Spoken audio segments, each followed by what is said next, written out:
There's no feeling more intense than starting over. If you deleted your homework the day before it was due, as I have, or if you left your wallet at home and you have to go back after spending an hour in the commute. If you won some money at the casino and then put all your winnings on red but it came up black. If you got your best shirt dry cleaned before a wedding and then immediately dropped food on it. If you won an argument with a friend and then later discovered that they just returned to their original view. Starting over is harder than starting up. If you're not ready for that, like if you've already had a bad day, then what you're about to go through might be too much. Feel free to go away and come back. I'll be here. Alright, thanks for coming with me on this trip. I'll understand if you have to take a break at any point. Just find a safe place to stop and quit the game. Don't worry, I'll save your progress, always, even your mistakes. This game is a homage to a free game that came out in 2002, titled Sexy Hiking. The author of that game was Jazuo, a mysterious Czech designer who was known at the time as the father of B games. And B games are rough assemblages of found objects. Designers slap them together very quickly and freely, and they're often too rough and unfriendly to gain much of a following. They're built more for the joy of building them than as polished products. In a certain way, Sexy Hiking is the perfect embodiment of a B game. It's built almost entirely out of found and recycled parts, and it's one of the most unusual and unfriendly games of its time. In it, your task is simply to drag yourself up a mountain with a hammer. And that act of climbing, in the digital world or in real life, has certain essential properties that give the game its flavor. No amount of forward progress is guaranteed.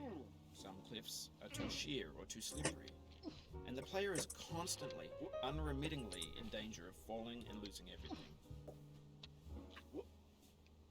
Anyway, when you start Sexy Hiking, you're standing next to this dead tree that blocks the way to the entire rest of the game.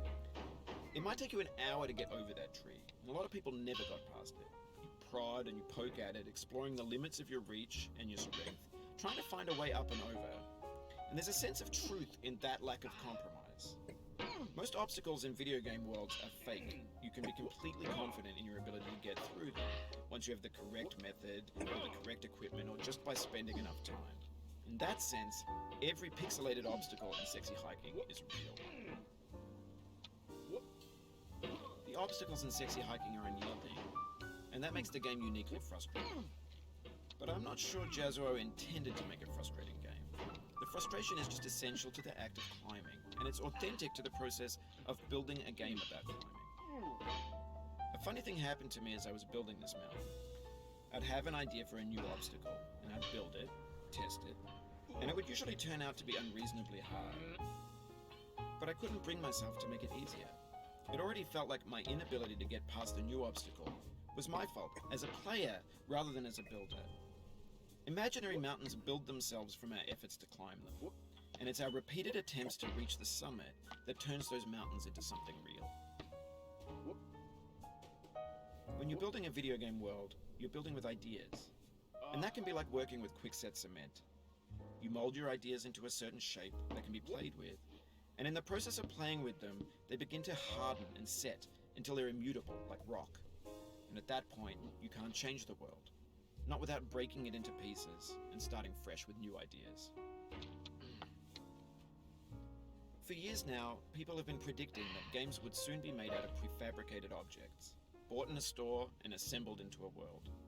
And for the most part, that hasn't happened, because the objects in the stores are trash. I don't mean they look bad or that they're badly made, although a lot of them are. I mean they're trash in the way that food becomes trash as soon as you put it in the sink. Things are made to be consumed and used in a certain context, and once the moment is gone, they transform into garbage. In the context of technology, those moments pass by in seconds. Over time, we've poured more and more refuse into this vast digital landfill that we call the internet. It now vastly outnumbers and outweighs the things that are fresh and untainted and unused.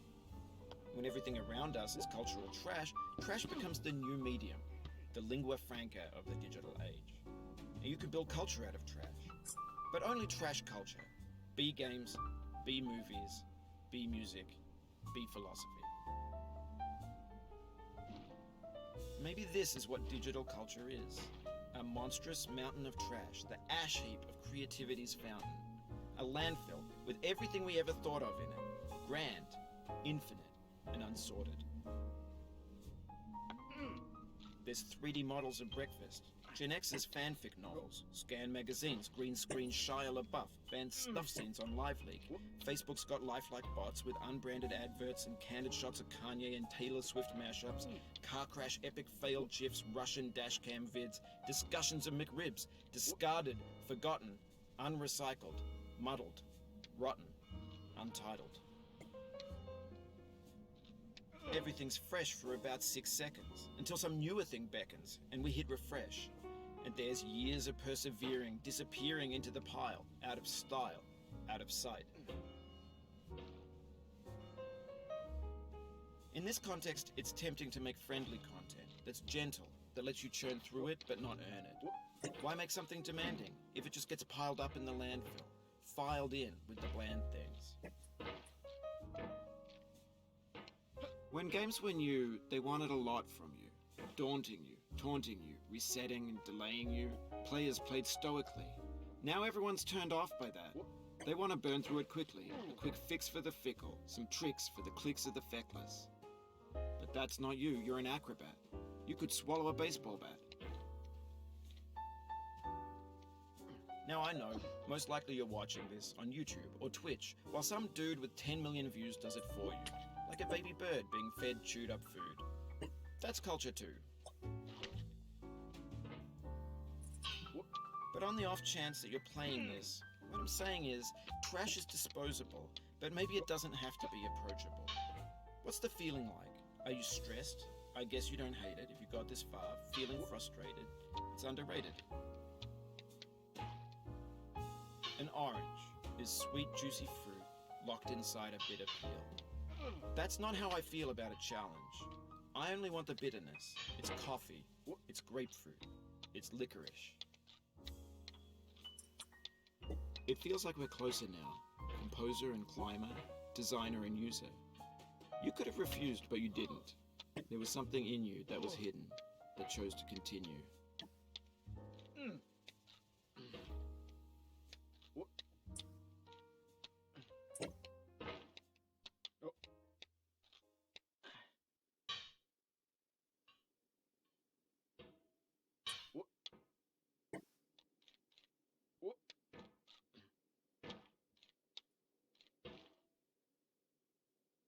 It means a lot to me that you've come this far, endured this much. Every wisecrack, every insensitivity, every setback you've forgiven me is a kingly gift that you've given me.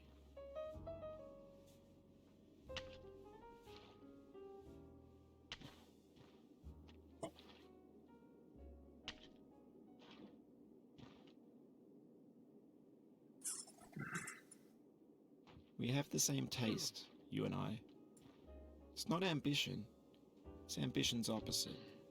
An obdurate mission to taste defeat. You'll feel bad if you win, so I put this snake in for you.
Have you thought about who you are in this?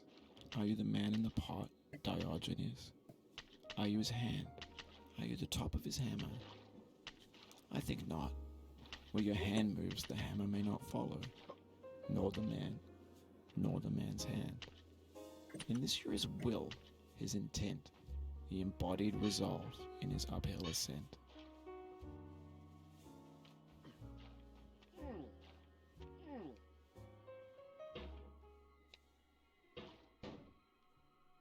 Now, you've conquered the ice cliff, the platforms, the church, and the rectory, the living room and the factory, the playground, the construction site, the granite rocks, and the lakeside.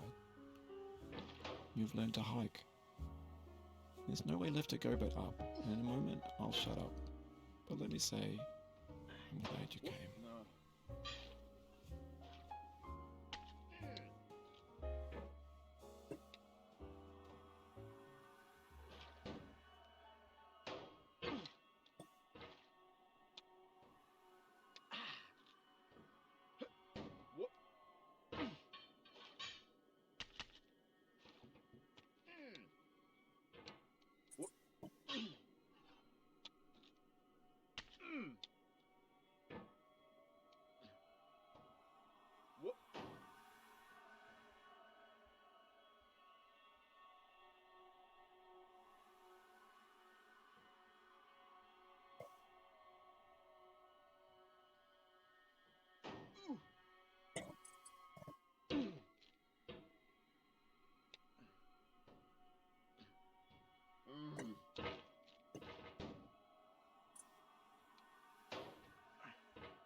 Oh, you just lost a lot of progress.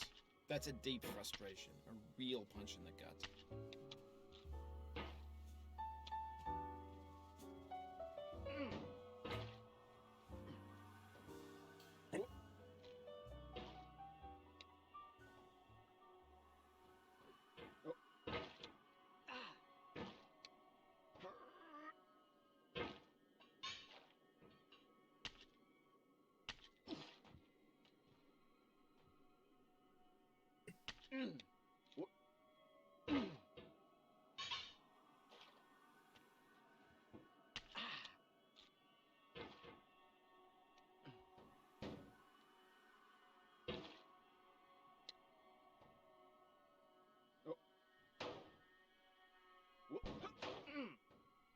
Oh no.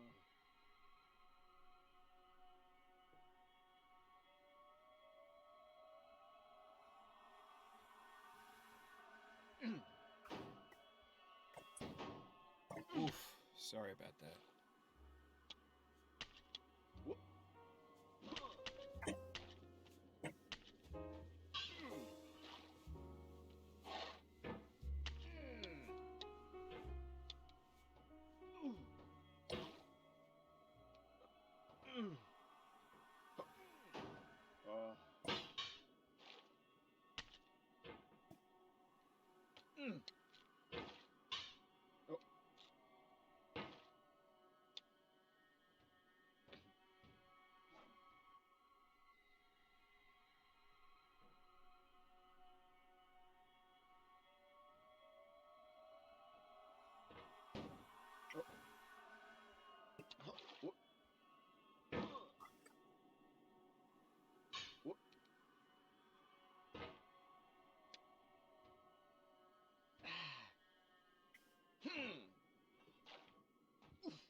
No.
I dedicate this game to you, the one who came this far. I give it to you with all my love.